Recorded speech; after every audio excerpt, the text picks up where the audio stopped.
I was in a conversation with a friend, and he had just gotten out of rehab, and I was just asking him questions, and I said, hey, tell me about your tattoo. He had a little buffalo tattoo on his wrist. And he said, well, they teach you to face your storms. And that's what buffalo do. They face their storm when they see a storm coming on the prairie. They'll turn and face it, and then as a herd, they'll run through it. I have always struggled with what I wanted to be when I grew up. And I always felt different ever since I was a kid. I've been a knucklehead kid, grew up in high school, and I was pretty popular because it was a small town. And I made a lot of mistakes. And it's funny, I run into people from high school and they're like, you're a pastor now? And I'm like, yeah. And but God has always kind of kept his hand on me.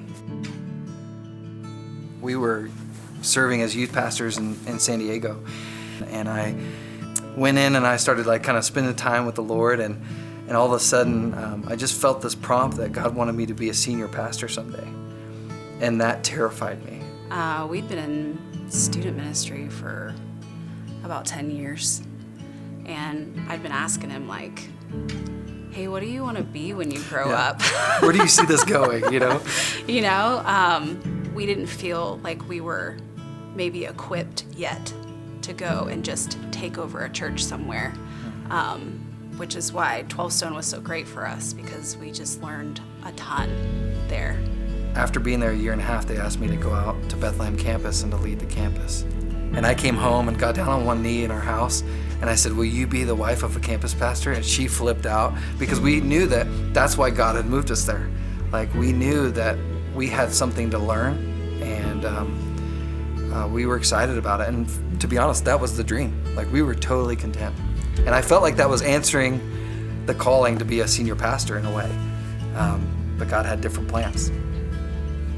We love Helena. We've always kind of vacationed here. And it was the dream, but you don't pick where, as a pastor, you go where the church is, right? You don't get to pick where you live, you go to the church. Then all of a sudden, I looked at her one day, I'm like, how crazy would it be to plant a church? And she was like, I don't know if that's us. That feels like a young man's game. That's what 20-year-olds do, not, it's a little pushing scary. 40.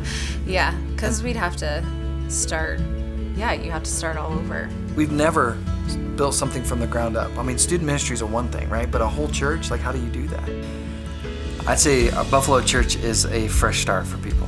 It's a fresh place for people who want a fresh start. We value authenticity, real talk, conversations. We care more about people and what they're in, and we want to meet them where they are.